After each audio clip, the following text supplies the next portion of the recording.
Ketika saya mendengar ada orang menafsirkan hadis Nabi SAW, "Idza mata ibnu Adam qata amaluhu illa min thalas." Bila mati seorang anak Adam terputus amalannya kecuali dari 3 perkara. Lalu apa jawaban? Coba lihat. Ya, subhanallah, pemahaman ini pertama saya dengar dalam sejarah hidup saya. Ya. Selama saya belajar, hadis ini selalu dibaca orang dimanapun belajar, diulang-ulang oleh syekh kita, karena hadis ini sahih riwayat Muslim dan hadis ini penting.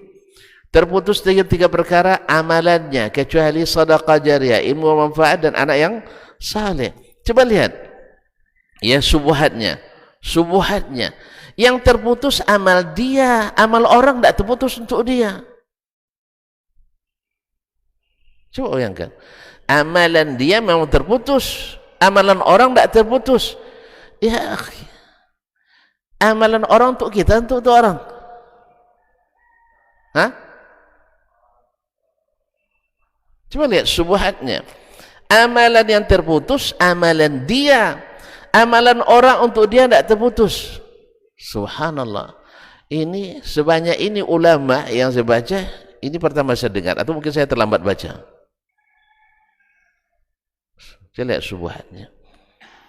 Jadi orang nak baca, nak solat untuk dia masih mengalir, orang nak puasa untuk dia masih mengalir, orang nak nikah atas nama dia masih ya, semasa hidup aja amal orang bukan untuk kita. Jadi makanya Nabi tidak perlu menjelaskan terputus amal orang untuk dia, tidak perlu, karena memang wa allaisa lil insani illa ma sa'a. Manusia tak dapat kecuali apa yang dia kerjakan. Maka disebutlah dunia darul amal, adalah tempat beramal. Idza mata inqata'al amal, kalau mati terputus amal. Macam orang mati masih bergaji, orang mati masih punya gaji, pensiun ya. Jadi kaum muslimin dan muslimat, habis gajinya kecuali pensiun. kecuali gaji pensiun. Kalau PNS, kalau tidak habis sama sekali.